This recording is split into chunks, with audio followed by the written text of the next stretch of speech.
benvidas a Urtopías, benvidos a Pontevedra, benvidos e benvidas a este punto de encontro. Fai tempo, precisamente nun encontro urtópico, Ana Luisa Amaral dicía que ningunha victoria, ningunha conquista é irrenunciable. Sempre hai risco de volver atrás e hai risco de perder as cidades que queremos se non traballamos, se non nos esforzamos, se non as pensamos, pero tamén se non as escoitamos. Eu sei que pode sonar raro falar de escoitar a unha cidade. En xeral e particularmente penso que moitas veces deberíamos pasar máis tempo escoitando que falando, pero sen dúbida no que se refire a reflexión, no pensamento de como deben ser os espacios nos que habitamos, os espacios nos que vivimos, a escoita, o son, a sonoridade, a lingua é un elemento fulcral. Cando pensamos en ver que tipo de encontros podíamos traer a Pontevedra nesta nova edición de Urtopías, empezamos a compoñer ao redor deste concepto como podíamos facelo que resultase interesante, didáctico, pedagóxico e, sobre todo, como podíamos facer que fose un verdadeiro espazo de debate. E teño que agradecerlle á empresa que está detrás de todo isto, a Capicúa, tamén aos traballadores e as traballadoras municipais, o esforzo que puxeron en buscar a mellor palestra posible. Sin eles, sin elas, non sería posible ser e teimar por buscar espazos de vanguarda, conferencias de vanguarda na nosa cidade, que, por certo, tamén é unha cidade de vanguarda. Non teño nada máis que dicir, agradecerlle a presencia, agradecerlle especialmente a Carolina Neira, xornalista local, tamén pontevedresa, que modere o debate, o encontro, a vos, invitarvos a reflexionar, a participar, a vir os próximos encontros e agradecervos que pasedes un anaquiño de tarde pensando en Pontevedra como vai a ser o futuro. Mil grazas.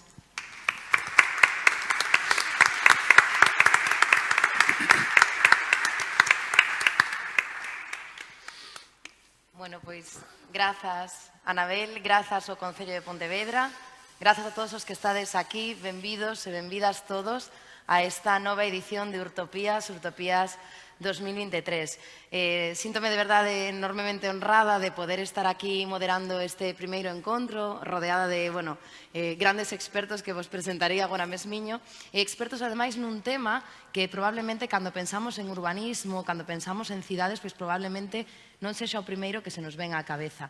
Pero antes de entrar directamente no tema, unha das reflexións que a min me viñan cando pensaba na moderación desta mesa era precisamente neste nome de Urtopías, e pensar na utopía, en a utopía que hai no urbanismo, en como pois probablemente hai 15 anos ou hai 20 anos, o que antes era unha utopía hoxe é unha realidade. Vivimos nunha cidade como é Pontevedra, que eu creo que se converteu pois precisamente no que todos soñamos, que unha cidade sexa un fogar. Aínda que moitas veces pensamos en humanizacións, pensamos en buscar novos espazos urbanos máis amplos, máis bonitos, máis cómodos para a cidadanía, canto de pouco reparamos en como sonan as nosas cidades. Moitas veces me dicen a min de pequena que temos unha boca e dúas orellas, e iso eu entendo que é por algo, e precisamente como dicía agora Anabel, tan importante escoitar, e probablemente sexa un momento da nosa vida, pola sociedade na que vivimos, na que escoitamos moi pouco. Pero se pensamos, realmente, os sons que nos rodean desde que somos pequenos definen a nosa identidade. Os sons que escoitamos ao abrir a fiestra da nosa casa en función de onde vivamos definen enormemente como entendemos o mundo. Se escoitamos a natureza, se escoitamos os nenos, se escoitamos o ruido dos automóviles, se escoitamos un ruido industrial, se vivimos diante dun porto, por exemplo. Todo iso cincela a nosa identidade e a nosa maneira de entender o mundo. Por iso, falar de paisaxe sonora nesta primeira mesa redonda de Urtopías creo que é fundamental para poder repensar de novo o espazo urbano, algo que desde Pontevedra se leva facendo durante 20 anos, que é dicir como podemos facer da nosa cidade un fogar. Eu, pois, precisamente, quero preguntarlle despois aos meus compañeiros hoxe de mesa como sonan ou como deberían sonar as cidades do presente e do futuro. Entón, quero presentarvos as persoas que están hoxe comigo acompañándome. Teño primeiro a Xoán Xil López. Ele é artista sonoro e investigador. O seu traballo xira alrededor da práctica fonográfica, dedicase sobre todo a toda a grabación de campo e tamén á experimentación sonora. É musicólogo, doutor en Belas Artes, e a súa tese explora eses usos da paisaxe sonora na arte contemporánea, porque veredes que todo o que ten que ver co son, se incluso podemos aplicalo ao urbanismo, a cantas cousas se pode aplicar, non? Formas parte tamén de proxectos moi interesantes como é Media Teletipos, Ulobit, Voltage Opposite, que é de danza, e, colaboras con formacións, con conferencias, e tamén fuches fundador no seu día de escoitar.org, e participaches tamén, nunha gran cantidade de eventos como colaborador e conferenciante, así que, Xoán, benvido e grazas por estar aquí. Gracias a vos. Temos tamén ao lado de Xoán, un aplauso, por favor, claro. Gracias. Xunto a Xoán, desde Grenoble, desde Francia, temos a Jean-Paul Thibault, que é sociólogo e doutor en urbanismo e desenvolvemento e investigador sénior no Centro de Investigación sobre o Espazo Sónico e o Medio Ambiente Urbano da Universidade de Grenoble e tamén fundador do proxecto da International Ambience Network e director da investigación Sensibilía. Jean-Paul, benvido a Pontevedra, welcome. It's your first time here. É a túa primeira vez aquí e creo que moi ben.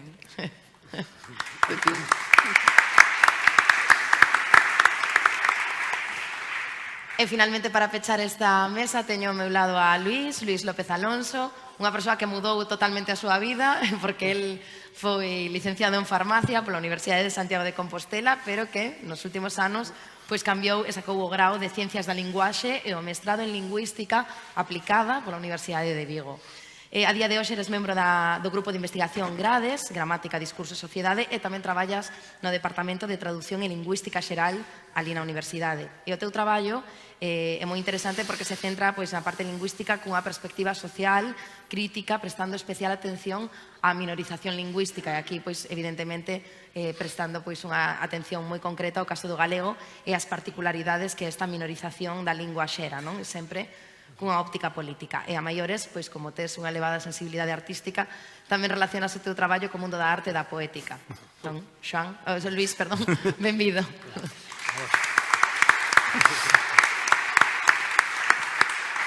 Como vedes, creo que temos un plantel estupendo, ademais de ámbitos relacionados con esta paisaxe sonora, pero totalmente diferentes, desde ópticas diferentes, así que, voulles ir dando a palabra a cada un deles para que nos fagan unha primeira exposición, para que nos expliquen que é isto do soundscape, da paisaxe sonora, e xa logo abrimos un pouquiño un coloquio, se vos parece. Así que, nada, Xoán, douche a palabra, podes empezar, gracias. Moitas gracias. E moitas gracias pola presentación, Carolina.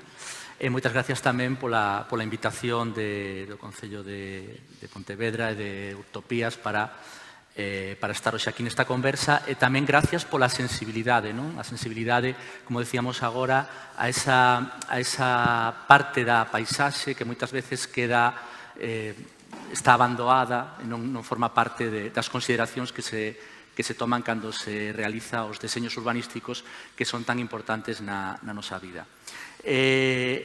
Como son o primeiro en falar, vou empezar un pouco introducindo algunhas cuestións desto de paisaxe sonora. Probablemente algunha xente xa este familiarizada co termo, pero penso que é interesante ir poñendo algunhas ideas aquí sobre as que despois podemos falar. En termos xerais se podería entender a paisaxe sonora como a complexa trama de sons que nos rodea e que adquiren sentido cando lles prestamos atención. Nesta pequena definición hai como dous conceptos que son importantes, é dicir, os sons que nos rodean e o feito de prestarlles atención.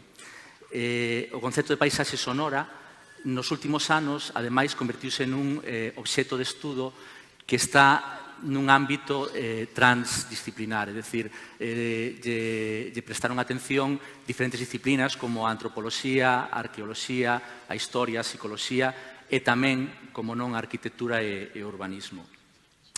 Cando falamos da idea de paisaxe, xa non sonora, son de paisaxe en xeral, se fala da idea de territorio que digamos que existe, o territorio existe, pero a paisaxe é unha actitude hacia ese territorio, é dicir, a paisaxe se amosa cando lle prestamos atención. Iso é algo que xa durante moito tempo no ámbito dos estudios visuais, da arte, se ven estudando. Se trasladamos isto á idea de paisaxe sonora, sería un pouco a mesma idea, pero dende a escoita. É dicir, os sons que nos rodean son os sons que contén o territorio, os sons que forman parte dese territorio, dos que nós tamén somos parte, é dicir, tamén producimos esos sons, somos axentes sonoros, pero se convirten en paisaxe sonora cando lles prestamos atención, é dicir, cando cobran un sentido de algún xeito. Atendendo a isto, poderíamos dicir que realmente a paisaxe sonora non está, non existe. A paisaxe sonora se revela, é unha actitude hacia esa paisaxe.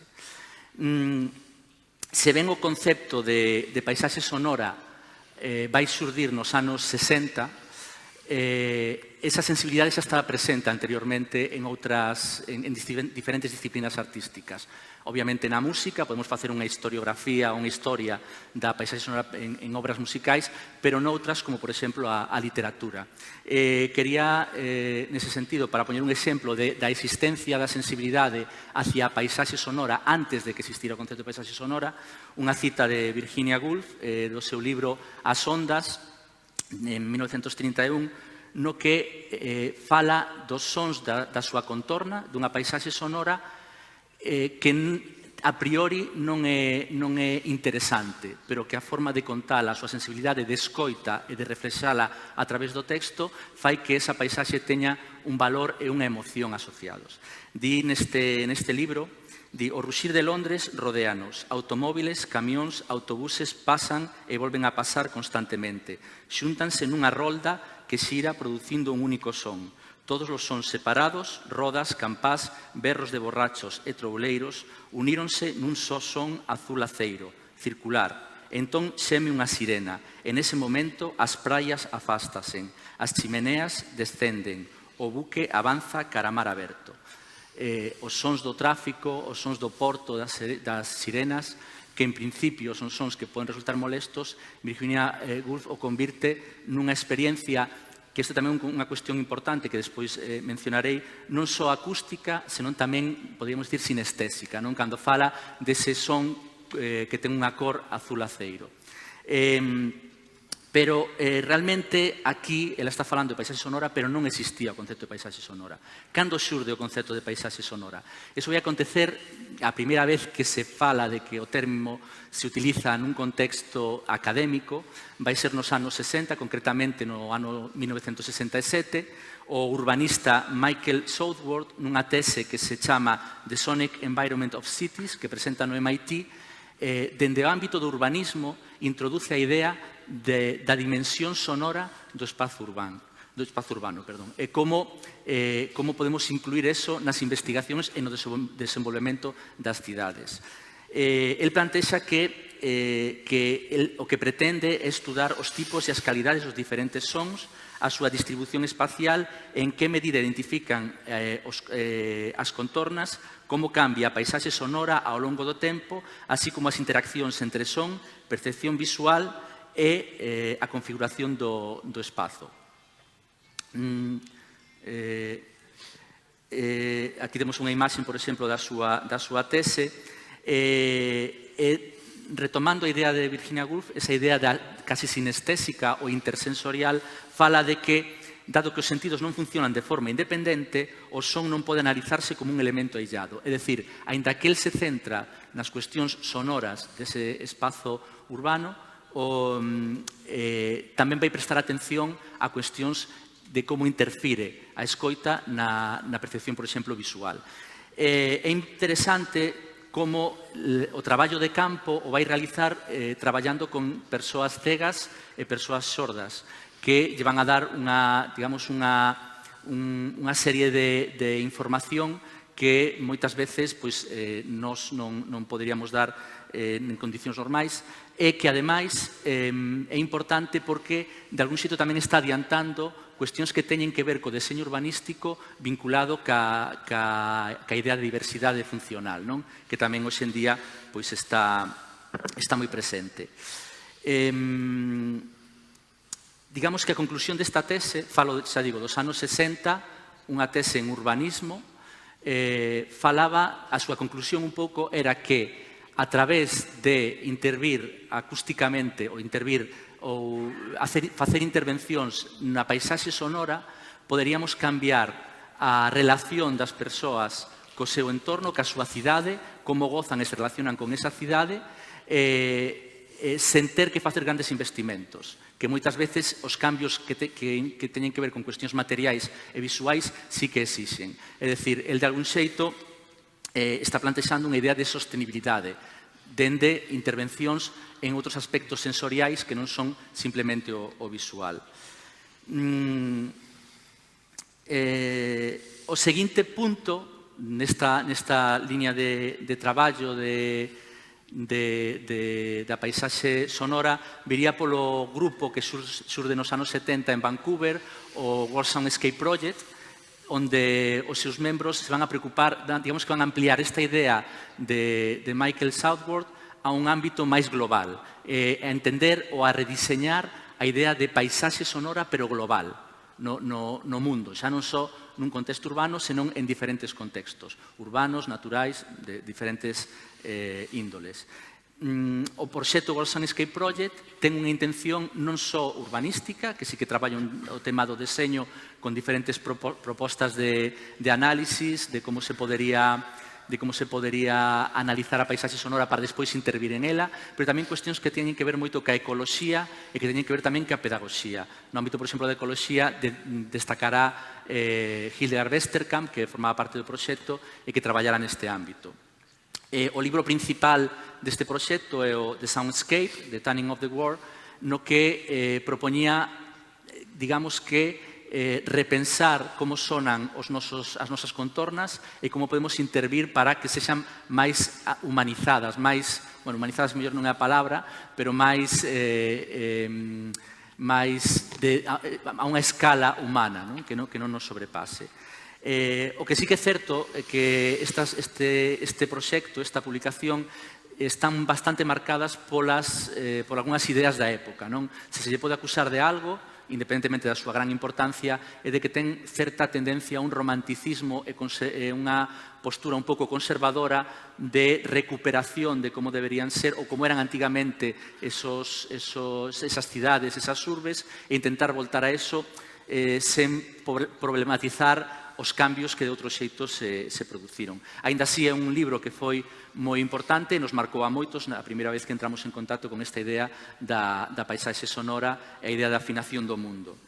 Un pouco no ámbito persoal, o que eu formei parte durante anos, comentaba antes Carolina do proxecto Escoitar, que bebimos bastante desta liña de paisaxe sonora, que era un pouco levar esta idea de repensar a paisaxe sonora pero a un contexto de Galicia. E aí abrindo unha vía de colaboración ca sociedade na que quen quixera podía participar compartindo as paisaxes sonoras que lle resultaban emocionantes, interesantes, relevantes, o que fora. Foi un proxecto colectivo que realizamos entre 2006 e 2016, no que, xa digo, en principio bebía de ideas de antropoloxía e a socioloxía e historia, se foi desenvolvendo tamén en ámbitos de arte contemporánea. É dicir, que traballábamos con procesos de investigación, xa digo, máis académicos, pero os resultados se presentaban normalmente en contextos vinculados á arte, en centros de arte, museos, etc. Por traer dos exemplos, realizamos varios proxectos sociais que tiñan que ver con como se podía repensar a memoria dos espazos, é dicir, como un espazo se converte en lugar, adquire unha carga a través da memoria e das vivencias con ese espazo, como se podía conseguir a través de testimonios e da creación artística. Neste caso se trataba de un proxecto para a Laboral en Gijón, o Centro de Arte, concretamente para un barrio que se chama o Barrio de Cima de Villa, onde traballamos varias semanas cos veciños recollendo a memoria da paisaxe sonora dese barrio para despois crear unha especie de audioguía xeolocalizada onde podías, digamos que, pasear o barrio, introducindo a variable tamén de que a escoita non é algo estático, senón que tamén é algo que se produce en movimento. Entón, introducir esta variable e crear pezas artísticas sonoras dentro do ámbito da arte sonora, pero traballando ca memoria e ca paisaxe sonora.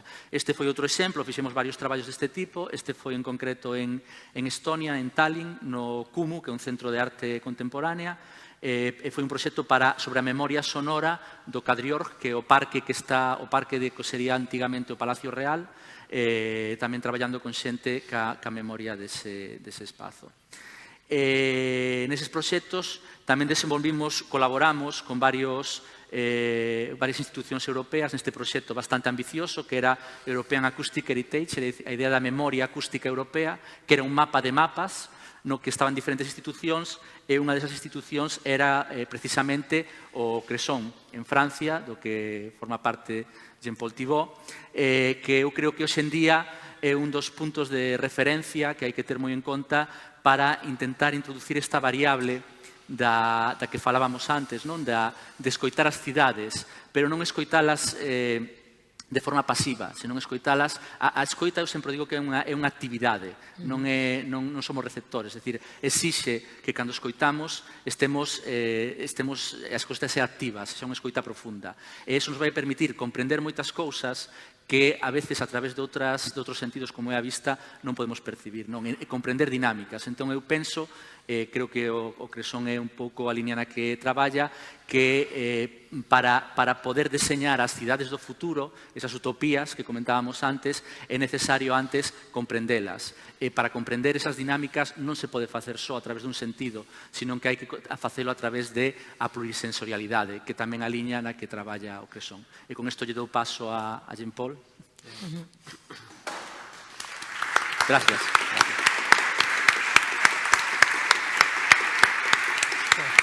Sí, el pasador.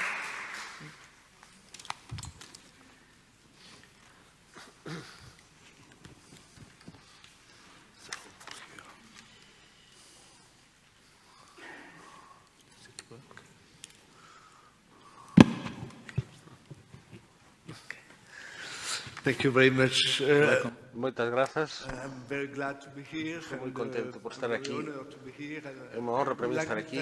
Gostaria de agradecer en primeiro lugar aos organizadores, a Marcos López, que organizou todo este debate, e tamén ao comité. Como dicía, por para min, é a primeira vez que veño a Pontevedra. Estou sorprendido pola beleza deste lugar. Vou falar un pouco sobre o que en francés chamamos ambiance, o ambiente. E como dixo o compañeiro, estamos tentando desenvolver unha abordaxe que abraxe todos os sentidos ao mesmo tempo.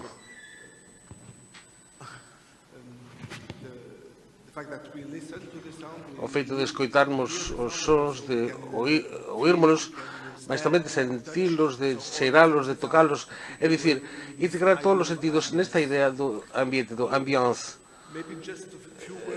Unhas poucas palabras para contarvos esta abordaxe que estamos a tentar desenvolver. Básicamente, é dicir que no ambiente de son hai a parte do ruido, a parte da música, e hai unha terceira voz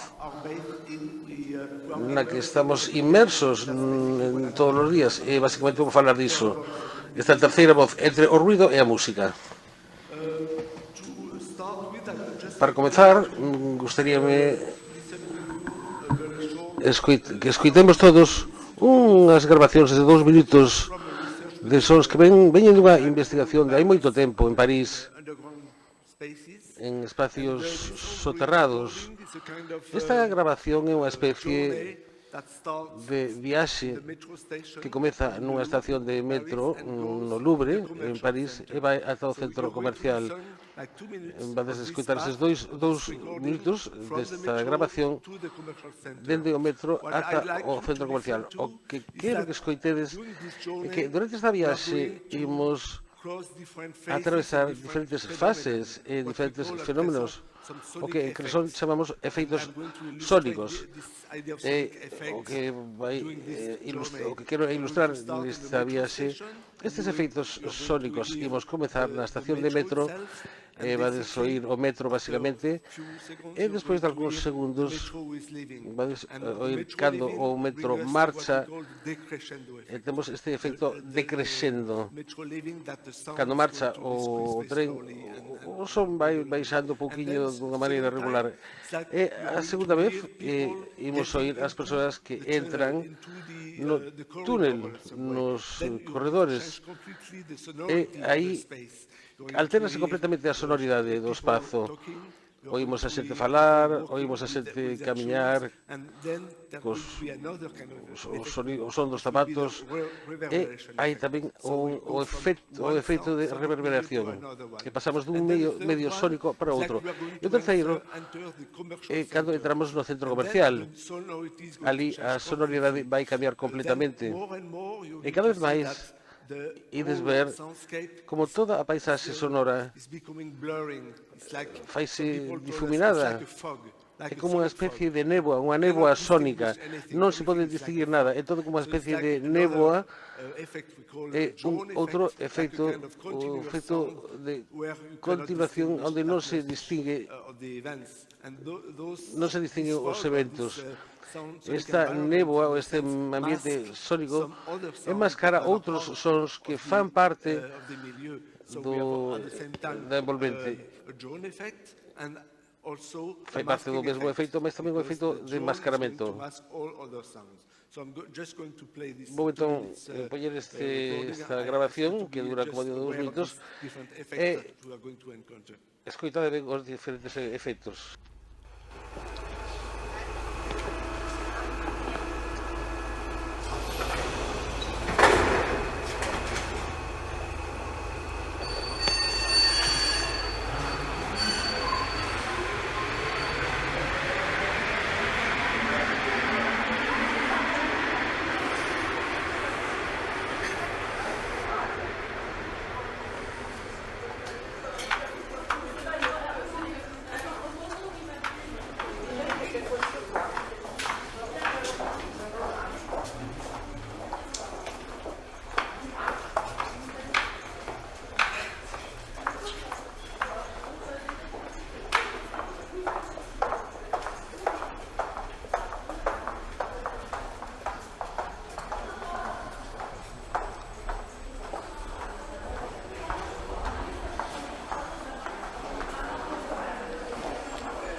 Quero que teñades en mente esta grabación porque o que vou contar ten moito que ver con esta idea de ambiance, de ambiente.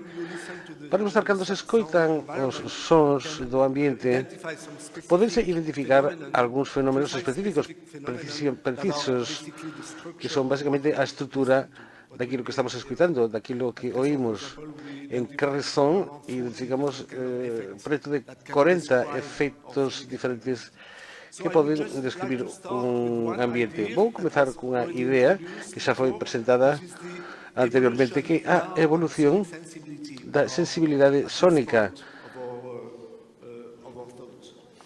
que aquilo no que estamos pensando agora. Hai moitas disciplinas diferentes e moitas abordaxes que falan deste ambiente sonoro.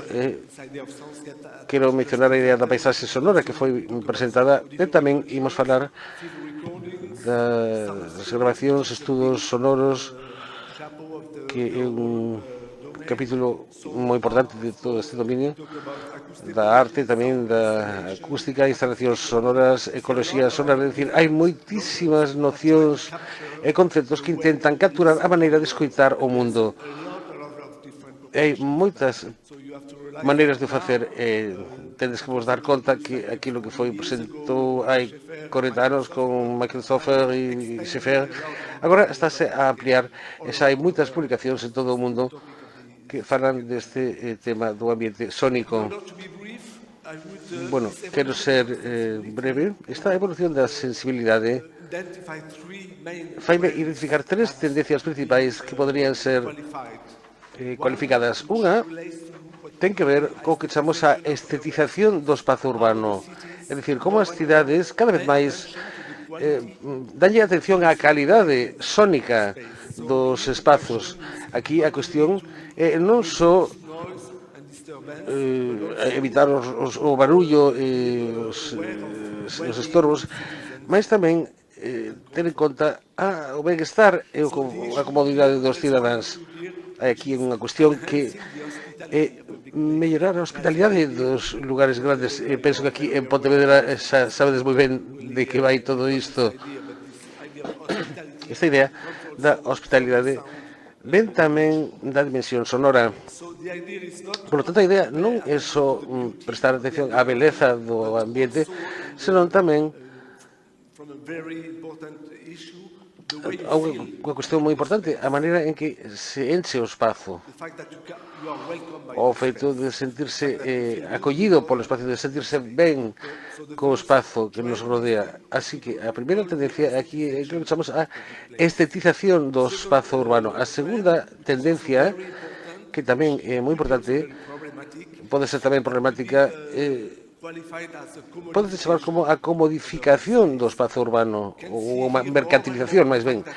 Vemos cada vez máis como o son fai parte de alguna estrategia económica para desenvolver proxectos, xa sexan comerciais ou de urbanismo. É dicir, hai unha vertente política. Lóxicamente, o exemplo máis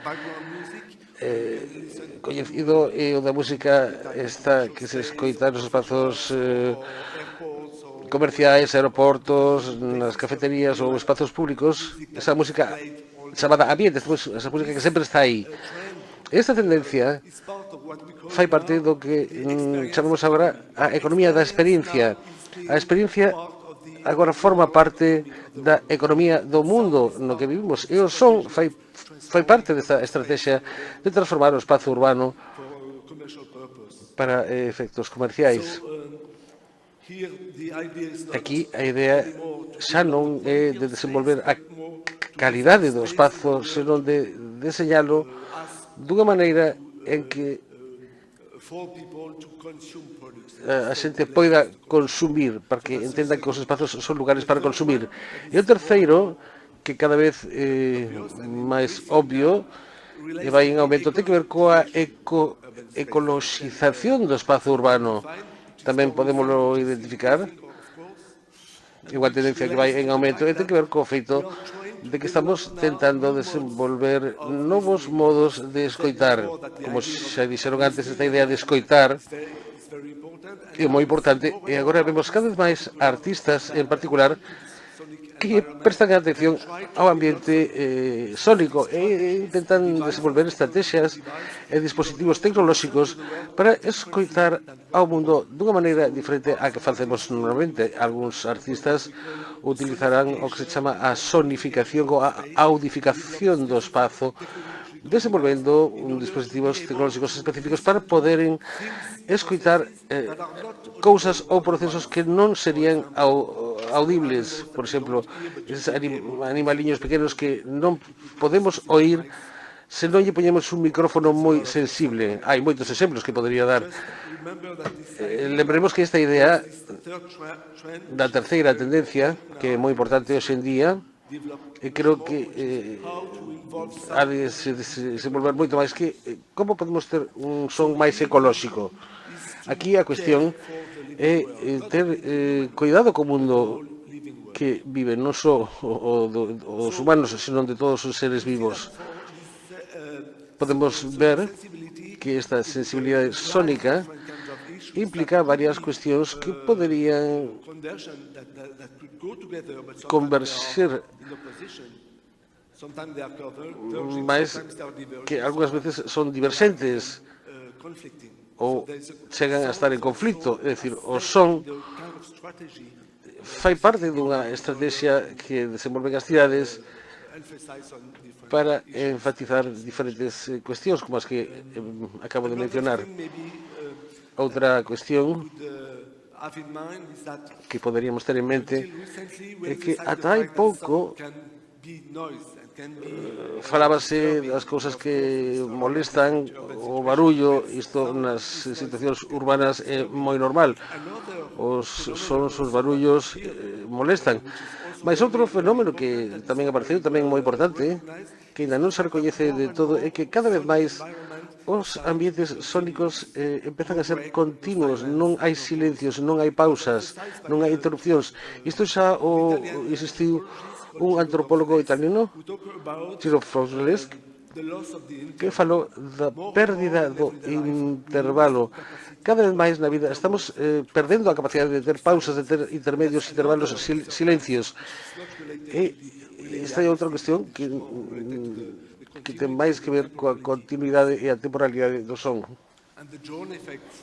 E o efecto dron, o efecto abesouro, isto que escoitamos na grabación do Louvre, é un exemplo da ausencia de silencio. O segundo punto que quero mencionar, gustaríame insistir en 5 calidades diferentes do ambiente sónico que son importantes para integrar se queremos pensar nun ambiente sónico nun ámbito urbano. A primeira ten que ver, xa foi comentada, así que non vou parar moito nisto, é a idea de que o son é sempre dinámico. Evidentemente, o son é un tempo cualificado, dicimos en cresón, e cando escoitamos as grabacións desta viaxe que fixemos, podemos escoitar o feito de irmos dun espazo para outro, dun medio para outro. Así, a idea é dicir, se queremos desenvolver a calidade do espazo en termos de son, é importante manternos a idea da diversidade das cualidades sónicas. Neste sentido, os espazos urbanos tenden a uniformizar a calidade do son.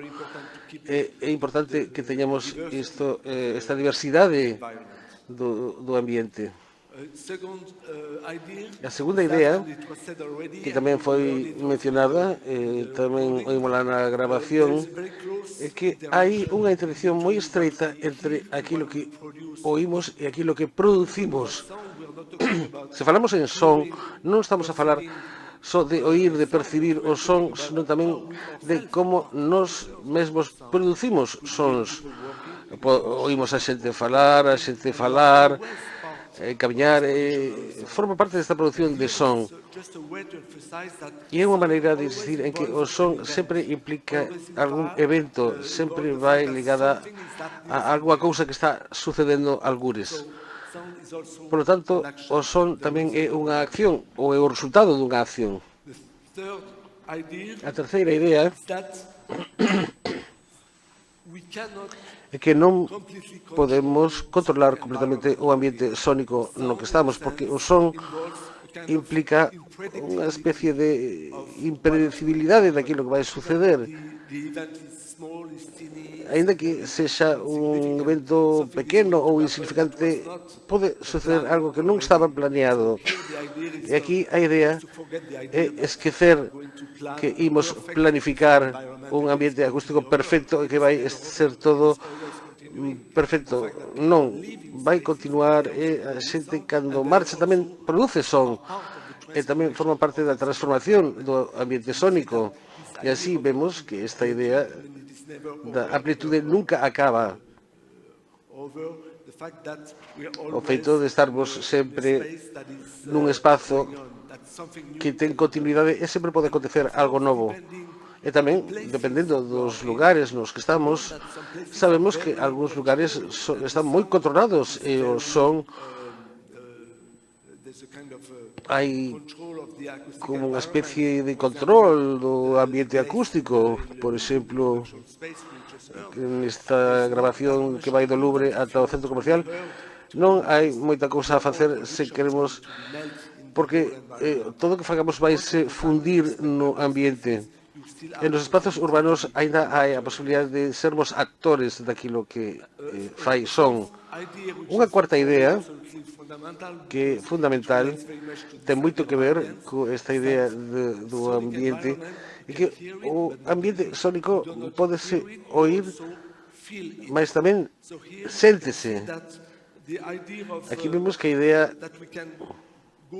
de podermos ir do son para a idea de sonoridade. E a sonoridade do espazo sempre implica o que chamamos unha tonalidade afectiva, un ton.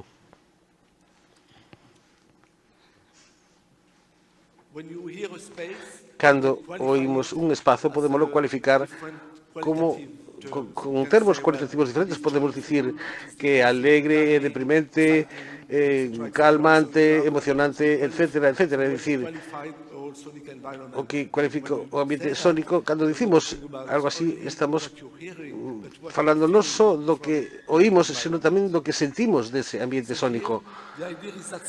Aquí a idea é que o son sempre comporta unha dimensión atmosférica e emocional ou afectiva da experiencia. E a última é a cuestión de que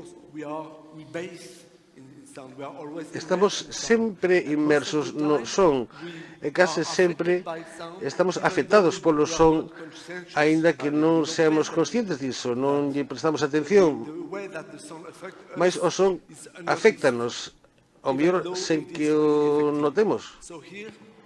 Aquí temos que recoñecer esta idea de que o son pode ser un medio moi potente e por iso utilízase para efectos comerciais, porque podense facer cousas cos sons sen que a xente se dea conta do que está pasando.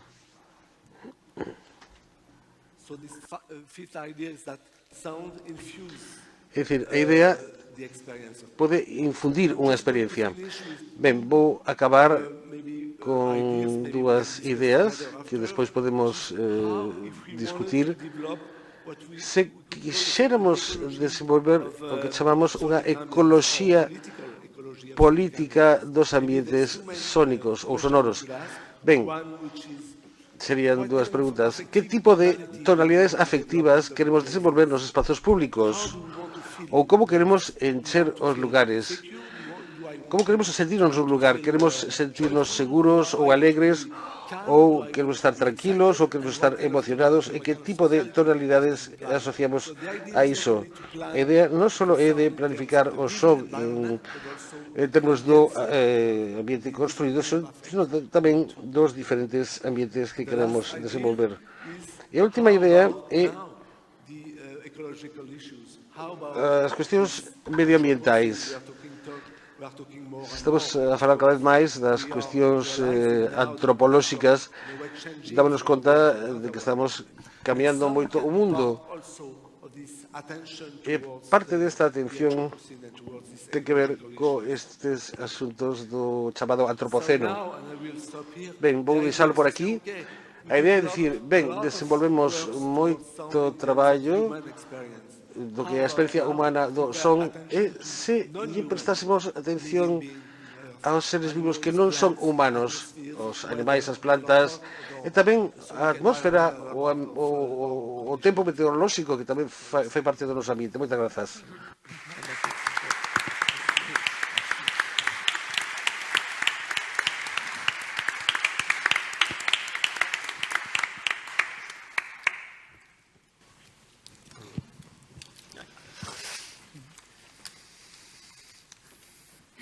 Ben, eu vou saltar un poquinho a adiar os protocolos, agradezo despois en privado, non insisto a organización, o Concello e todo, xa, despois xa falamos, graciñas. E vou contestar xa a pregunta, vou saltar un poquinho que tipo de tonalidades afectivas para os lugares públicos quero eu. Pois eu nos que hai a xustiza social, e vou entender a xustiza social como a paridade participativa de toda a xente que convive nesa cidade, non? E diso vou falar, vou mir un poquinho do tema técnico e especializado que Xoán Xile, que ya falan e que les dominan, e vou mir un poquinho, non como unha deus ex machina, para nada, pero vou mir o tema das linguas, e vou falar das linguas.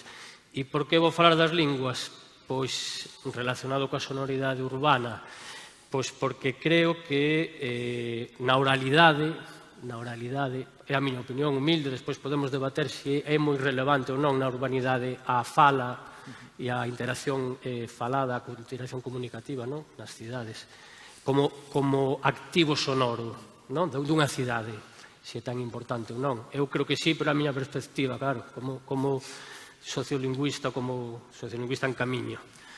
E porque son tamén boas as falas, a oralidade, porque creo que tamén reflicten, é un moi bo exemplo para reflectir as dimensións sensoriais do son, as experiencias vividas, a sensorialidade dos sons, e tamén as perceptivas e as productivas das que falabas antes, das que falaba el, que son máis obxectivas. Dende a fala creo que están moi ben fundidas esas dúas experiencias e creo que é moi útil analizar a sonoridade urbana dende os usos que fagamos das... Estou falando de falas e non de linguas, porque falarei moitas veces de falas e cando fale de falas estou a falar de variedades da mesma lingua, porque creo que cambia moito escoitar unha persoa que fale un español de Andalucía ou un español de Galicia, e esos son acentos que tamén teñen que ver, son sotaques. Aí teñen as súas propias tonalidades, as súas propias prosodias, e iso tamén é son, e iso tamén é distinto, e iso tamén crea un espazo e un ambiente sonoro distinto. Non sei ata que punto é importante na dimensión en que vos movedes vos, si é suficiente como para darlle tanta relevancia ás linguas, pero para min, claro, dende a posición que vou falar, si, moita. Os fonemas, os sons particulares que ten cada lingua, os sotaques, os tons, os timbres que falamos cada persoa, todo iso crea un ambiente, ou forman parte dun ambiente maior, que xa non é sonoro todo, que necesitamos dos outros sentidos tamén para sintonizar con ese ambiente. Pero simplemente eses tons lingüísticos conforman unha especie de ecoloxía sonora que vou chamar lingüística, ainda que igual queda moi grande iso, porque hai máis, pero bueno, vou dicir ecoloxía sonora lingüística, e que queda así, despois discutímolo, porque seguro que estou dicindo unha cosa moi grande para algo moi pequeno, ou non, non o sei. Pero esa ecoloxía, dende a miña perspectiva, e dende a perspectiva de xente que traballamos conxuntamente en Vigo, está limitada na súa potencialidade nas cidades. Esa ecoloxía sonora está sempre limitada. E por que digo isto? Porque nas cidades, aínda que se falen moitas linguas, nas grandes cidades, pois hai algunhas que se poden achegar a falar 1000 linguas, tranquilamente. Hai máis ou menos 6.000, 7.000, 8.000 linguas no mundo, o sea que imaginade nunha cidade que se fale 1.000, pois esa eu sigo dicindo que está super limitada esa potencialidade. E por qué? Porque existen linguas minoradas, existen linguas que non se usan por algún razón, normalmente política, económica tamén, sobre todo, económica, e neste mundo cada vez máis globalizado e coas repercusións enormes que ten a política neoliberal que estamos a vivir ou padecer, ou pensade refugiados, refugiadas, os movimentos migratorios tan grandes, deso falarei despois. Pois todo iso xera un tipo de cidade que vou chamar cidade producto ou cidade mercancía, que ten moito que ver co de mercantilizar o son, non? Nesas cidades producto nas que abundan os procesos de turistificación, que o único que se pretende é engadir turismo, utilízanse só unhas determinadas linguas en determinadas zonas. Imaginade Florencia, e aí sí que hai unha diversidade enorme, non? Pero despois un barrio, un arrabaldo de Florencia, igual hai xente migrante, non?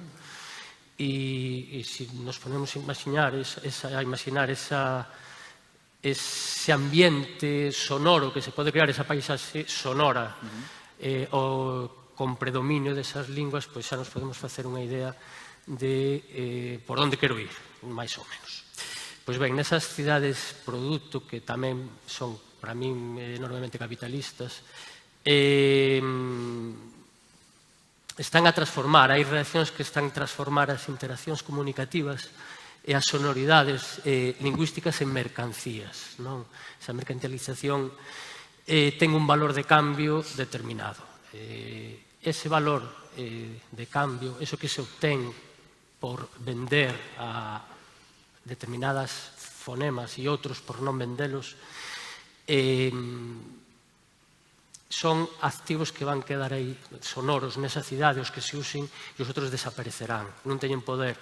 Que pasa con iso? Pois, bueno, un activo sonoro, nada máis, son ondas, son frecuencias, non pasa nada en teoría. Pasa que iso ten repercusións socioeconómicas coa xente que emprega esos activos, digamos así, esos activos sonoros. Non poden ser recoñecidos igual nunha determinada zona de Florencia, non poden empregar por algún motivo esa lingua porque non está recoñecida ou non está legitimada, digamos. Por aí vou ir, con ese tipo de ecoloxía sonora que vai estar sempre, todo o potencial dunha ecoloxía sonora nunha cidade para min vai estar sempre minguado, podería ser máis, e non sei se terá que ver, por exemplo, con esa néboa que decías antes, que eu casi podo interpretar, que non sei se vai por aí, o da néboa, se podería asimilar a coalescencia tonal, se iría por aí a coalescencia tonal de Strauss, creo que é, non? Esa de que unifica a diversidade, non? O efecto ese de coalescencia tonal que se unifica todo, non? Pois o que pasa nas cidades é iso, unifícase tamén as linguas. Ao final quedan 2 ou 3 en uso xeral, legitimado. As outras son como pequenos grafitis pintadas. Hai que facer unha apropiación sonora de determinados ambientes para poder ser escoitadas, non? Un traballo. Pois ben, outra idea que vou coller para falar, vou a ver se sou máis sucinto, que senón dan as 9, é que para nós tamén os usos lingüísticos, as escollas lingüísticas que facemos non son neutras nin inocentes hoxe en día. É imposible, por moito que queramos enganarnos de que dá igual falar unha lingua ou falar outra, dá igual mesmo bueno, casi vou decir ser bilingüe e vou xa ser un pouco máis radical, pero o non recoñecemento de outras variedades e os non usos teñen sempre implicacións socioeconómicas con eses falantes, eses sons propios de cada lingua, non?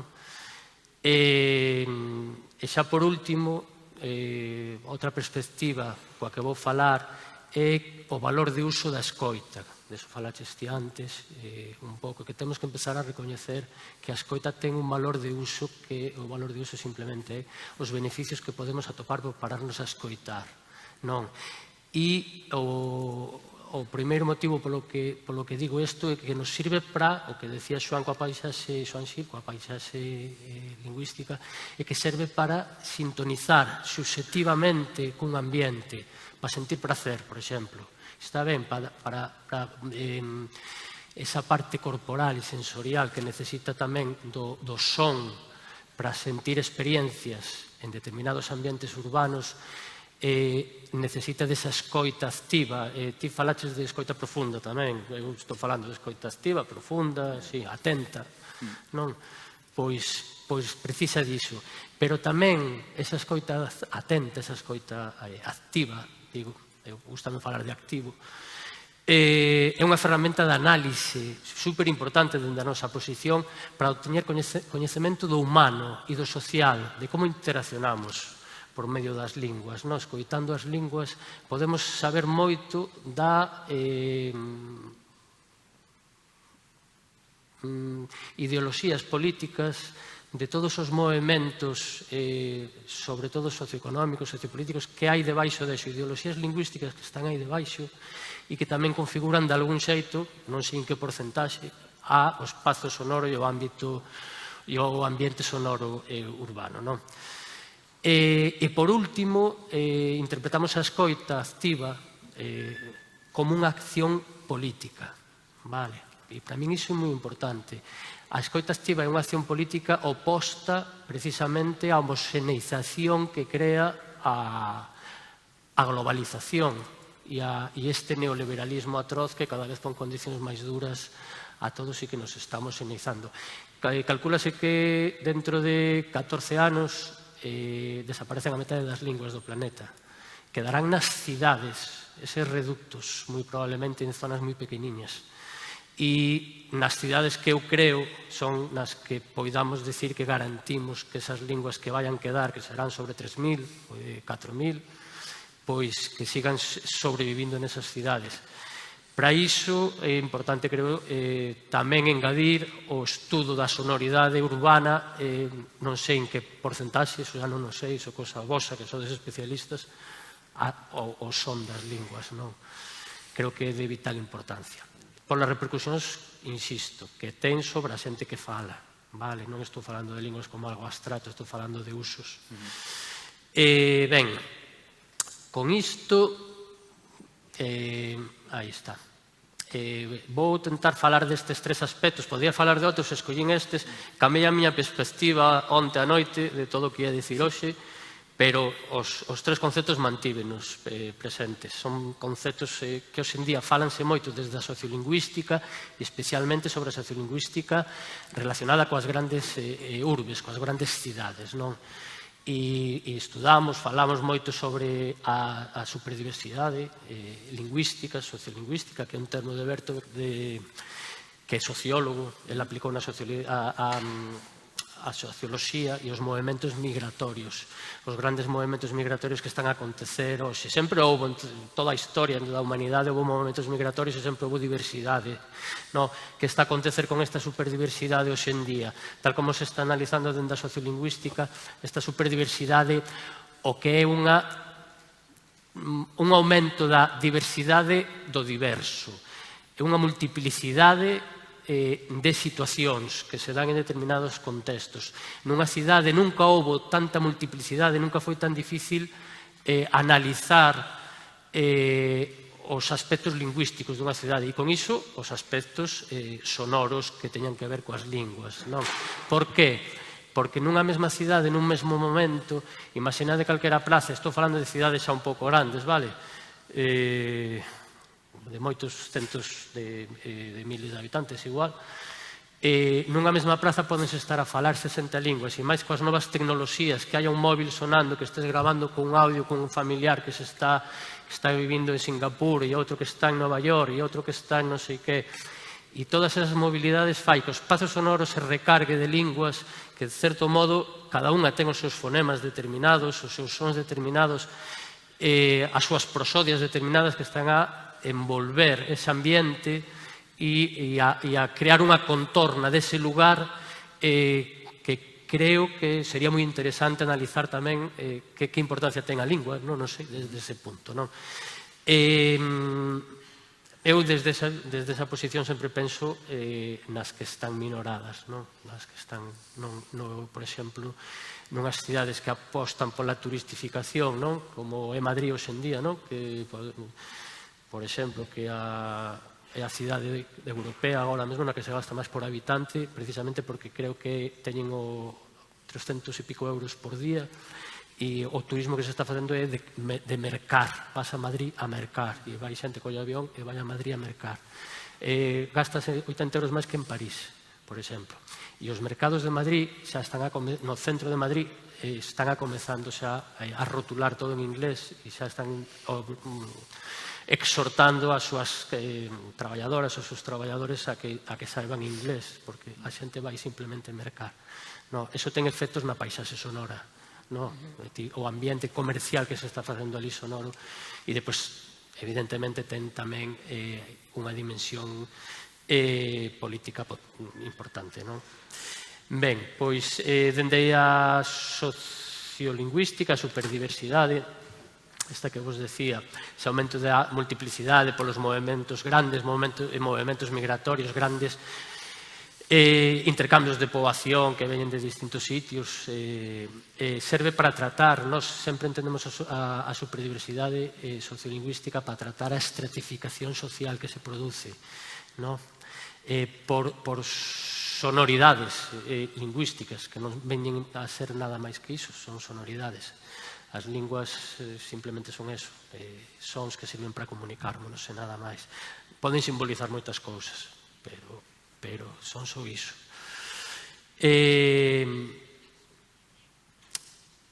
Cunha escoita atenta desa superdiversidade dende o noso ámbito sempre nos vamos fixar nas linguas as marxinais, as que non teñen dereito, as que deben de ocupar dereitos lingüísticos, as que se están obviando, e iso repercute no espazo sonoro.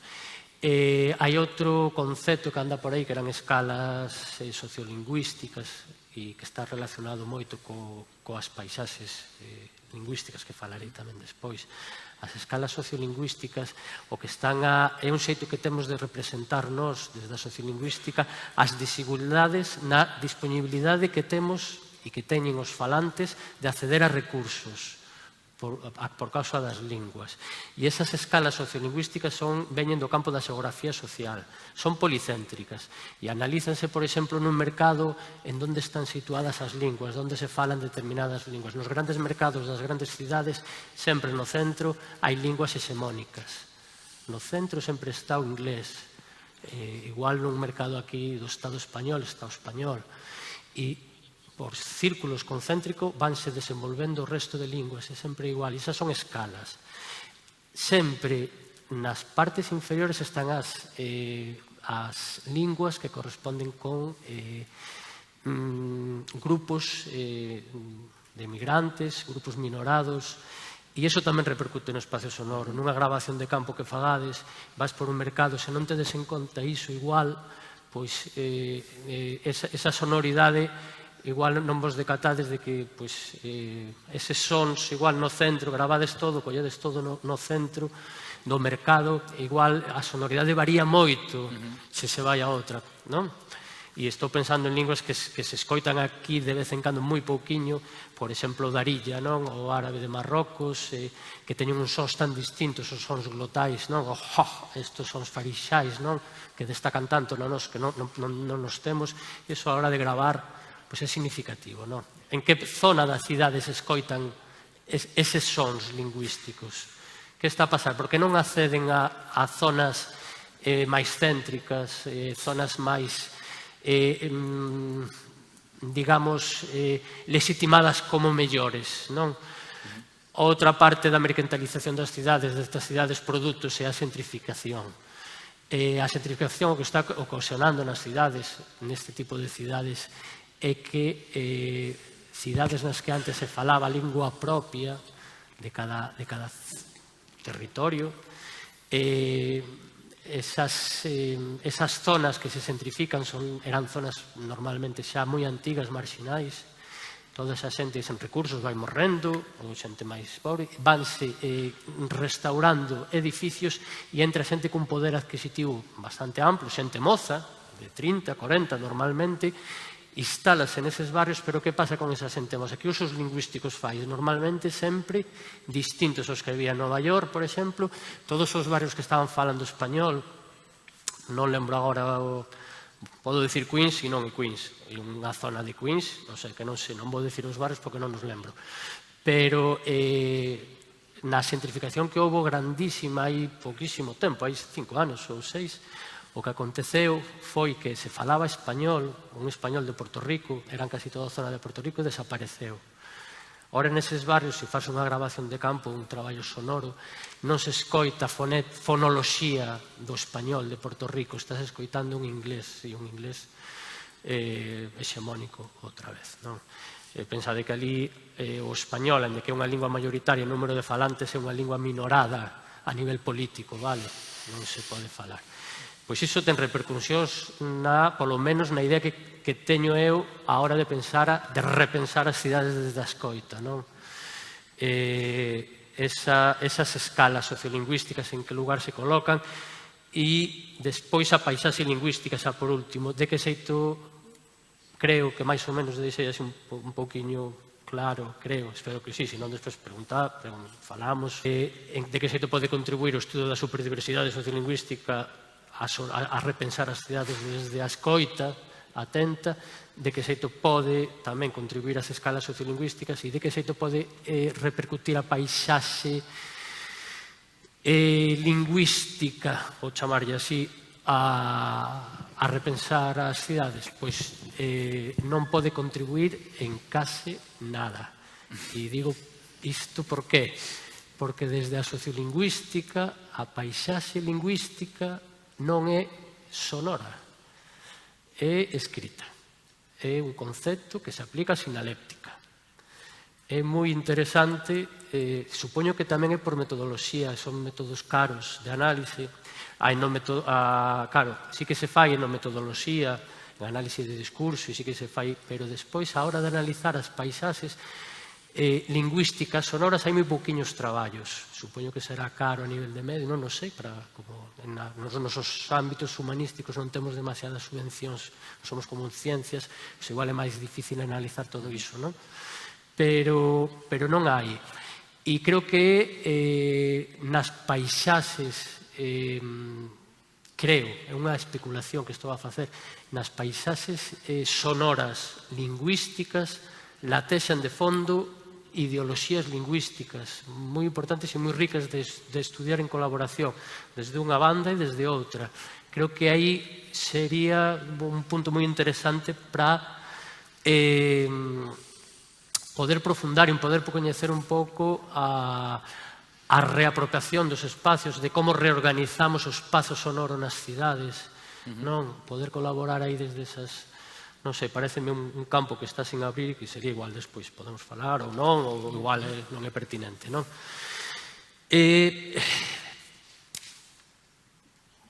Unha cousiña máis. Fixo 6, 10 anos é para que pechemos os ollos ou non nos pechemos e imaginemos unha cidade que é a cidade máis poboada de Galiza, que a temos aquí o Carón, non? Todos sabemos cal é. Que é Vigo, vamos, non sei porque estou ocultando o nome, porque tampouco é mi madriña, é Vigo. Pois todos coñecemos Vigo. No último estudo que houve fixo Fernando Ramallo na universidade, no departamento catedrático, que no departamento no que estou eu, e hai 10 anos recoñeceronse ao redor dunhas 50 linguas en Vigo, comunidades de fala, 50, que está bastante ben, que é un 5% da poboación. 5% son máis ou menos 15.000 persoas falando. Pechades os ollos, ou non vai falta pechalos, imaginad as veces que vades a Vigo e escoitado o ambiente sonoro de calquera sitio, cantas linguas escoitades. Xa non vou entrar no que me parece o máis grave, que a lingua propia non se escoite, que é o galego. Aí non quero entrar xa. Pero pensade no resto, nese 15% nese 5% que son 15.000 persoas falando que nos ambientes sonoros non teñen voz. Ou se a teñen nunha escala sociolingüística moi concreta. Sempre están nunha zona marginal normalmente. Pois as cidades que quero son totalmente contrarias. o sea, a iso. Non digo a Vigo, que Vigo ten cosas moi bonitas, pero a nivel sonoro-lingüístico creo outro tipo de cidade, vale? Que traballemos con iso. Sí, pois iba por aí. A cidade que quero é que se recoñezan os dereitos lingüísticos de todas as poboacións, especialmente nas zonas con territorios minoritarios, que se recoñecen e que formen parte de seu e legitimamente, sin exigir nada, sino que estén en paridade participativa, que podamos participar do centro financeiro dunha grande cidade falando en calquera lingua que teña censo nesa cidade. Son tan habitantes, ao mesmo habitante unha persoa que proceda de Marrocos que unha persoa que proceda de Berín, non? En Vigo. Pois ese dereito lingüístico, que é un dereito a usar determinados sons lingüísticos de determinadas tonalidades, para mí nas cidades que o desearía teria que ser unha exigencia inmediata. Iso conleva que se redistribúan os recursos socioeconómicos de outro xeito. Simplemente recoñecer a voz das persoas, recoñecer a voz, esas sonoridades, vai levar consigo un recoñecemento. Está comprobado, podemos falarlo despois tamén. Ademais, falando un poquinho, que se falará na terceira semana da cidade suave, que é o que quería, creo que é a terceira das cidades suaves, as que integran e non exclúen a xente, pois precisamente se tratase diso, de cidades que integren, non exclúan nin desrecoñezan a outros falantes ou outros falantes. O desrecoñecemento, non vou entrar aquí, é outro dos conceptos lingüísticos, ademais está acuñado por unha investigadora de Santiago, Gabriela Prego, que agora é outro dos conceptos que se están a empregar moito no urbanismo. Hai moito desrecoñecemento lingüístico nas cidades. E borrado, tamén se chama descoñecemento e borrado.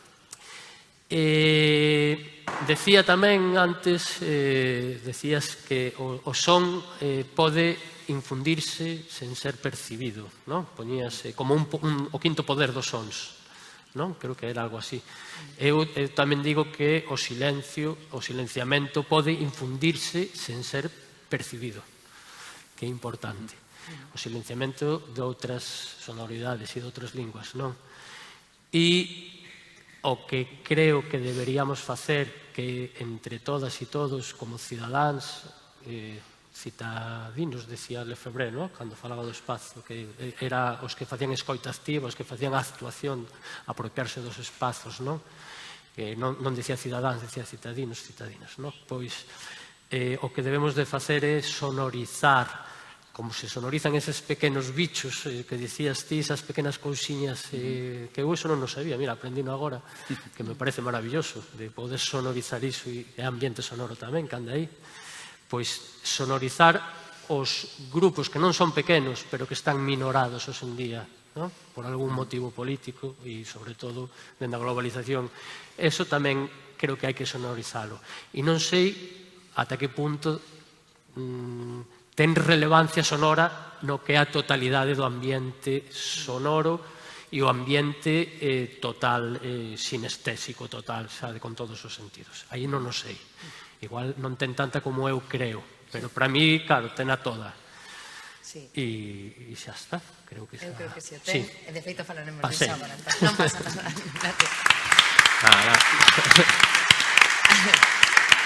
A verdade, non pasa nada, ainda temos, como temos un tempo limitado, que agora sí que quería que faláramos un pouco entre nós, sobre todo entre vos tres, porque, bueno, creo que abristes un montón de espitas diferentes e moi interesantes dentro deste mundo, deste espazo sonoro, non? Desde eses sons do metro ata a parte lingüística e todo o que entender ou comprender como nós, como cidadáns, interactuamos con eses espazos sonoros. E precisamente, por exemplo, quería preguntarvos, falabades moito da escoita activa, de como escoitar e formar parte da paisaxe sonora que nos arrodea é unha actitude que temos que ter proactiva.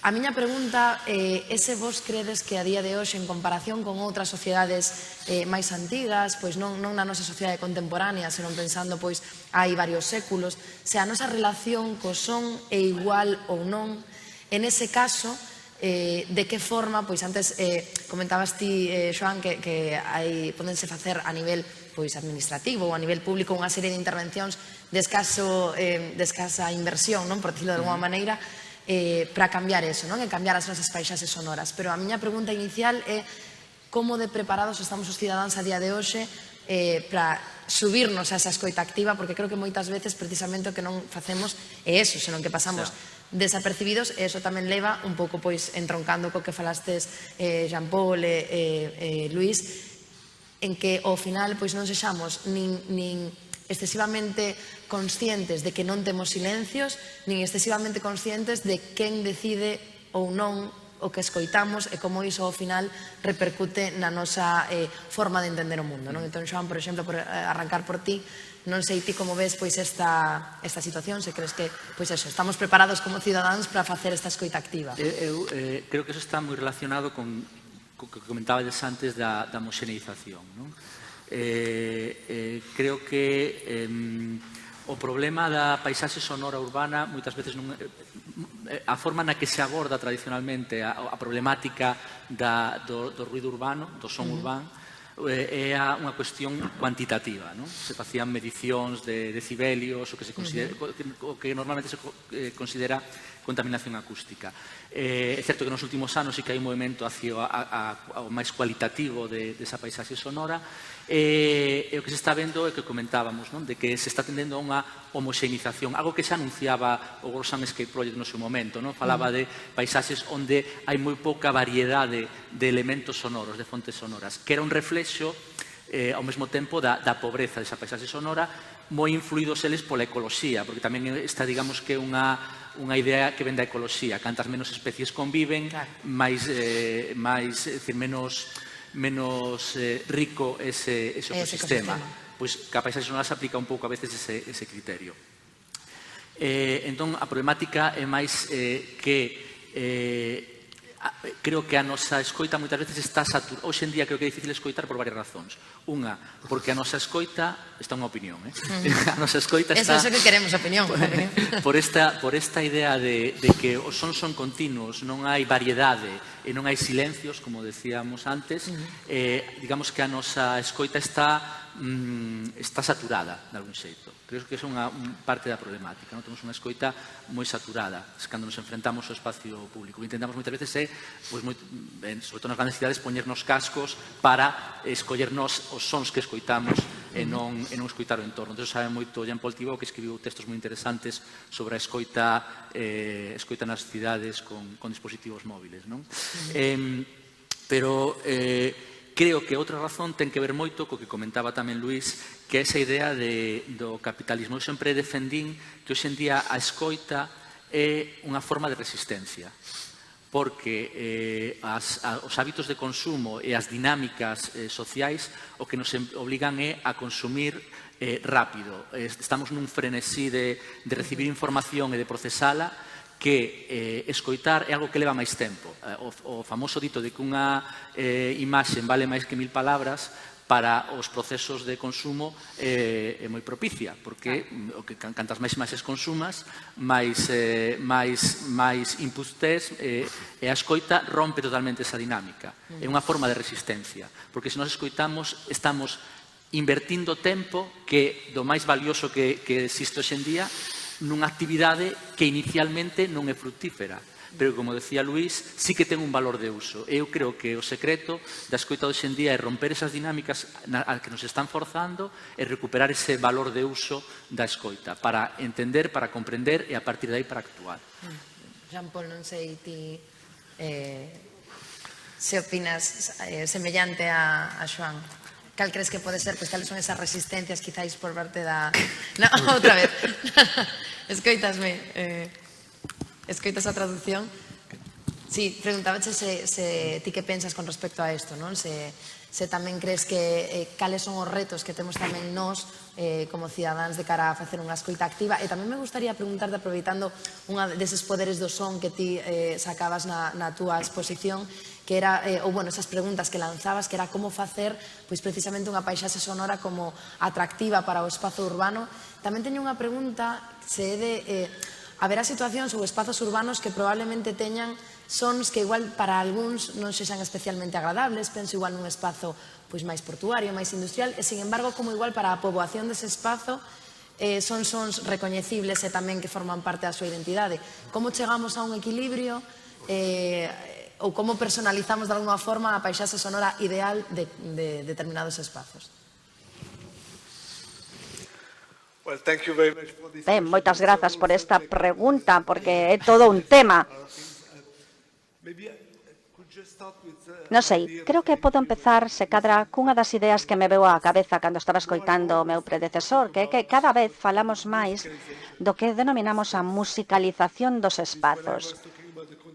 Antes falaba dese son continuo, que tamén ten que ver con, pois, por exemplo, a música, que pode sair pois, de espazos comerciais, de milleiros de lugares grandes que están de alguna maneira inmersos nesta especie de música, non? Que é parte deste mundo contemporáneo no que vivimos e da nosa forma de escoitar. Non sei se isto é unha ecoloxía sónica moi boa, pero creo que hai unha cuestión política, sen dúbida, con respecto a isto. Por suposto, porque nos espazos públicos non sempre temos a escolla de vernos confrontados con esta musicalización do espazo, non?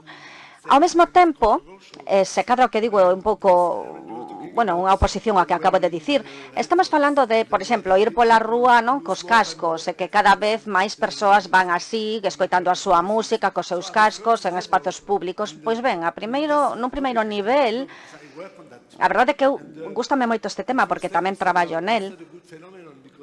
En principio, poderíamos dicir, ben, isto pode estar ben, porque o que a xente fai é quere escapar dese entorno sonoro, quere estar na súa burbulla, e iso tamén é unha especie de resistencia a cara a esta musicalización dos espazos públicos que se nos impón. É un pouco paradoxal, non? A xente pon a súa propia música para non escoitar a outra música que non quere escoitar. E incluso, un paso máis aló, podemos dicir tamén, de feito hai algúns estudos sobre isto, que din que cando a xente escoita nos cascos a música, a súa música, isto tamén é unha maneira de empoderarse de alguna maneira. Poden escoller, poden dicir, vou pôr a música pois moi alta, porque así podo estar na miña burbulla. Pero ás veces é algo completamente distinto. Ás veces poden dicir, pois non, vou pôr os meus cascos a un nivel moi baixo. Así escoito a miña música, pero tamén o que está pasando aí fora. Creo que hai como unha especie de cultura auditiva, por así dicilo, que se está a desenvolver ao redor de todas estas ferramentas e todo isto que ten que ver coa musicalización e con isto de, pois, por música que estea soando en espazos públicos ou non. Cando a xente pasa por esta experiencia, tamén pode dicir, pois agora, por exemplo, estou en espazos públicos e poido pois levar a miña música tamén no metro, no bus, onde sexa, pero ao mesmo tempo, facendo isto, vou ver a xente que me rodea doutra maneira, vou ser máis consciente do ritmo desas persoas, como se moven, os xestos que fan, como interactúan entre uns e outros, porque esta música en sí mesma, de alguna maneira, dame ese tempo, non? Que é un pouco unha escala de medir o que pasa ao noso redor. Sí, e quería dicir isto, que para min a música, de alguna maneira, tamén é parte dese espazo, é un fenómeno como moi contemporáneo e podemos velo desde puntos de vistas diferentes. É como un fenómeno moi completo, moi integral. Quería volver tamén á presentación de Luís, esta idea da fala que mencionaba, porque para min tamén é un exemplo moi bon de o que intentaba dicir ao dicir que o son ten a capacidade de dar o ton a un lugar, de establecer o ton dun lugar. E a cuestión da diversidade, por suposto, tamén é moi importante. Porque o ton, sen dúbida, está aí e vai ser distinto se hai só un acento ou se hai moitas voces en distintas linguas. Eso é o que nos dá e marca o ton, e isto é moi importante para todos nós, para as nosas voces tamén. Quería compartir tamén unha experiencia que pode acontecer a calquera e que me leva de novo a esta idea da escoita e desta actividade auditiva, non? Se nos preguntamos, por exemplo, ben, vou a un país estranxeiro, un país no que non coñezo a lingua, que me pasa? Ben, pois vou ter unha experiencia sonora totalmente distinta a que tería nun país onde coñezo a lingua. Por qué? Porque aí coñezo a lingua, entendo, e desde un punto de vista cognitivo, teño unha relación cognitiva con ese mundo e ese espazo que me rodea. Pero se non entendo, non son consciente desa calidade da voz, da tonalidade, da emoción, etc. É como lévame dunha atención cognitiva a unha atención afectiva, de alguna maneira. E isto fai que, desta maneira, poda dicir, aquí estou máis como metido na atmosfera do lugar. É como un pouco esta idea de ser capaz tamén de cambiar dunha especie de característica a outra. Isto falas na sociolingüística, non? Por exemplo, de cambiar, pois cambio de ser capaz de entender a ser capaz de captar esa tonalidade, esa afectividade do que se está a falar, porque cando entendo podo sentir, ou entenda ou non podo sentir de alguna maneira esa emoción, ben, isto é o que quería engadir.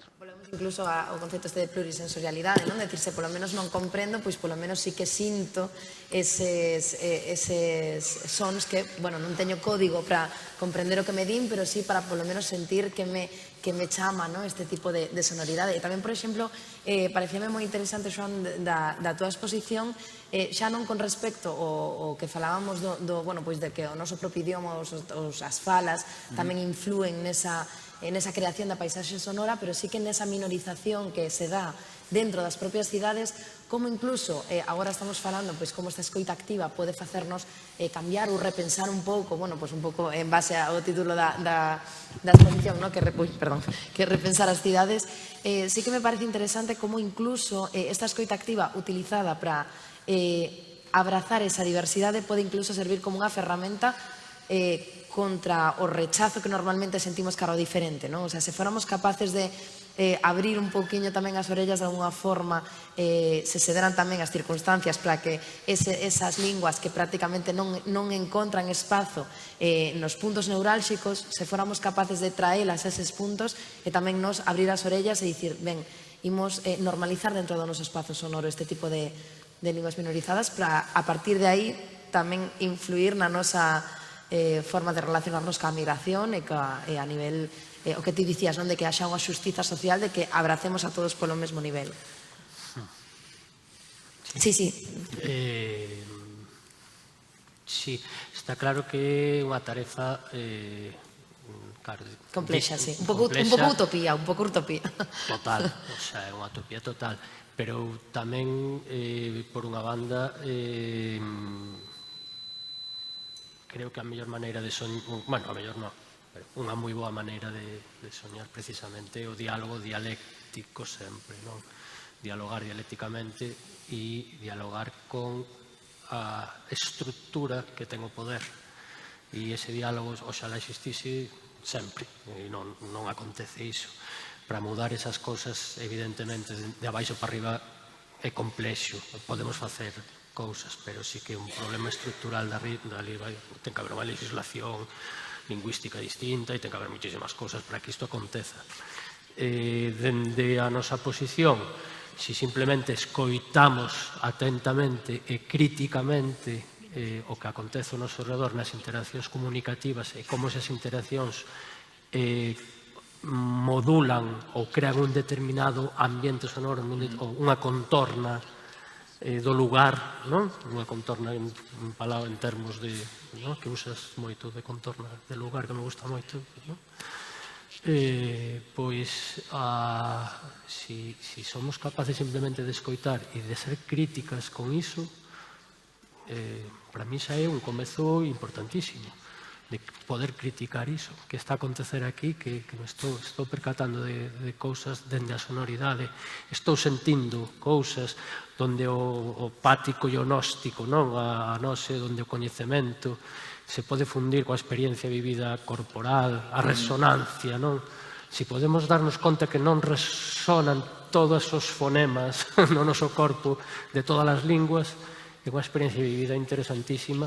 E iso é importantísimo. É un comezo, porque se nos decatamos diso, é moi probable que se espalla que en 10 anos a xente pequeniña, os nenas e as nenos, os nenos e as nenas, pois igual no día de mañá se convirtan en legisladores, legisladoras, igual xa é un paso para diante que nos fagamos dende a nosa xeración esa crítica para que despois a xente que veña detrás, pois lexisle de outra maneira. É un comezo, non o sei. Se é moi utópico non, pero...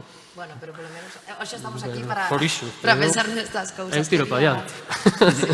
Quería lanzarvos unha última pregunta antes de poder abrir un poquinho unha rolda de preguntas ao público, por se queredes preguntar e achegar algo, que creo que tamén é moi enriquecedor.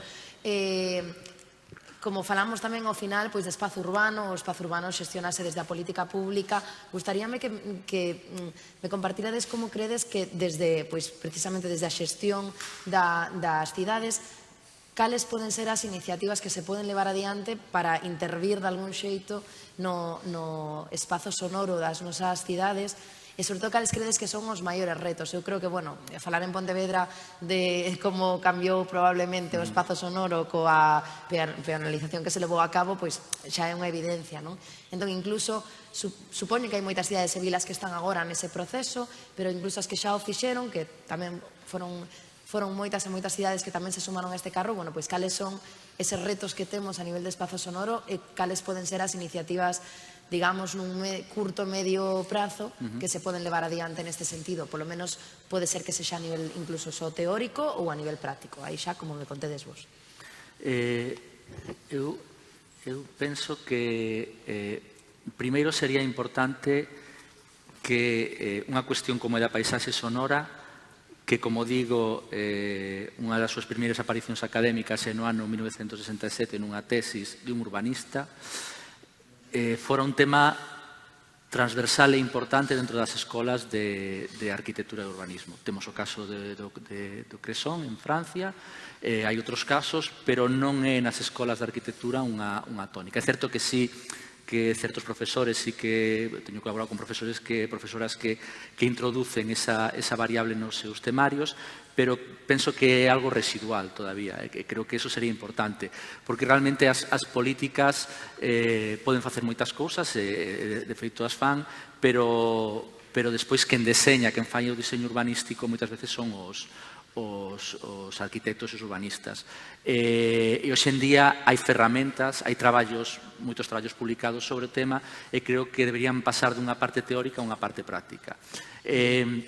E despois sí que creo que as cidades non se podría falar, sí que se podría falar, pero xa que falamos en termos xerais de que se podería facer, pero creo que cada cidade debe estudarse como casos específicos e concretos, cada vila e cada cidade, non? Creo que un proxecto urbanístico é algo suficientemente serio e relevante para cambiar as vidas das persoas, que debería incluir moitas variables específicas de cada lugar. Ese sería un traballo de campo importante, exixiría un traballo interdisciplinar, que é un pouco transdisciplinar ou interdisciplinar, como queramos, deste tipo de propostas. Es decir, que os arquitectos traballen con lingüistas, con psicólogos, con antropólogos, para facer un traballo de campo que permita que esa cidade se faga a medida dos habitantes, non? E que a escoita, de algún xeito, permita deseñar, sei que se pode deseñar, porque a paisaxe sonora moitas veces se nos escapa, pero deseñala un pouco para facer a cidade moito máis habitable. A próxima vez que se faga un pexón, un plan xeral, imos ter que meter tamén unha parte de espazo sonoro. Vou ser unha pésima moderadora e xa non vos vou deixar contestar a ningún dos dous a esta pregunta, porque imos moi xustiños de tempo e case prefiro que, pois hai oportunidade de que alguén queira preguntar algo, pois prefiro abrir e que podamos contestar a algunha cuestión que se vos ocurra, o sea que tendes vos a voz, así que se alguén ten algo que aportar ou quere preguntar algo, adiante. Sí, por aí hai unha preguntiña. En primer lugar, muchas gracias a todos por compartir vuestras ideas. Y mi pregunta era más enfocada a Joan. Habías hablado de que en términos legislativos, ¿no? Siempre se ha tratado de un punto de contaminación acústica, un punto cuantitativo, no superar unos ciertos umbrales de ruido, de decibelios, pero comentas que se está tratando de avanzar hacia un punto más cualitativo. Mi pregunta es, ¿hay algún parámetro que se pueda definir, algo que podamos considerar universal para considerar algo que es un sonido o que es más agradable o más bello, para poder definir algún tipo de legislación cualitativa sobre el sonido? Muchas gracias. Bueno, probablemente poda responder mellor a esa idea Jean Paul, porque digamos que el traballa no ámbito máis práctico do desenvolvemento urbanístico. Eu lembro un proxecto que hubo en Inglaterra que se chama Positive Soundscape, que a idea era un pouco replantexar o cambio da paisaxe sonora desde un punto de vista positivo, a escoita e, sobre todo, o traballo cas persoas que habitan esos espazos. É dicir, un son pode ter moito volumen, por exemplo, os sons dunhas campás poden ter moito máis volumen que outros son e ser menos molestas, porque están integradas por esas persoas. Entón, non sei, probablemente Jean Paul ten máis conhecimento disso, se hai algúns parámetros que podan medir cualitativamente a cualidade en términos xerais. En términos concretos, volvo ao que decía antes, eu creo que cada caso é un caso concreto de estudo e debería tratarse que as persoas que producen esa paisaxe sonora e que a escoitan que sons teñen unha calidade que para eles e para elas é relevante. Non? Iba máis nesa línea, máis no sentido de que haxa uns parámetros. O cuantitativo realmente é o máis doado, porque cuantitativamente é establecer nesta área non pode haber unha actividade que pase tantos decibelios. É máis sinxelo, pero tamén é o menos integrador, non? O que non integra esa diversidade da que falaba, por exemplo, Luis. Non sei se Jean Paul pode decir algo a nivel de valoración cualitativa das paisaxes sonoras. Yes, I agree very much with what you just said. Estou de acordo co que dices, non hai unha medida cualitativa universal. Sempre ten que ver coa paisaxe sonora específica de cada lugar. Penso que dun punto de vista xeral hai unha cuestión que sí podería sinalarse, é que a importancia que ten a idea dun umbral, dun limiar sonoro. Que pasa co ambiente sonoro onde case non oímos, aínda que poñemos moita atención, case non oímos, pode estar enmascarado polo ambiente sonoro ou o mellor porque eu non estou moi ben do oído e non oio ben, e non sou capaz de capturarlo. Entón, que sucede con estes niveis? O que é audible, o que non é audible, o que está nesta liña tan fina entre o que se pode oír e o que non se pode oír? Penso que esa é unha das cuestións que habría que abordar, porque precisamente onde sucede é onde estes limiares son máis performativos para o deseño sonoro dos espazos comerciais, por exemplo, ou os ambientes sonoros. É a este nivel onde suceden as cousas, que non somos conscientes totalmente, mas se prestamos un poquinho de atención, sí que nos enteramos. Penso que é este nivel que habería que cuestionar as cousas en cuanto a se oi ben ou non esta paisaxe sonora. Ben, pois non sei, Joan, se queres facer unha reflexión dun último minutiño sobre isto que se está falando. Luis, perdón. Sempre te chamo Joan. Se queres facer unha última reflexión dun minutiño para cerrar sobre este tema. Palabra de Dios. Bueno, pois, cun peche tan sumamente aquelado, imos despedir, pois, entón, esta mesa, agradecéndovos de verdade a Luis, Jean Paul e Joan, de verdade, a vosa exposición.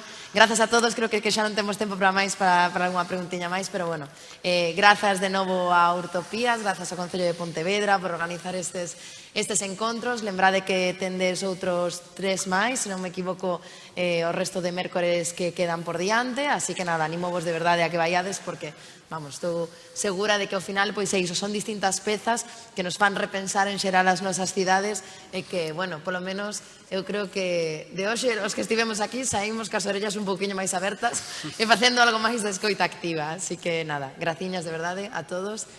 Nada, pois vémonos no seguinte, bueno, vémonos eu desde ali no seguinte Urtopías.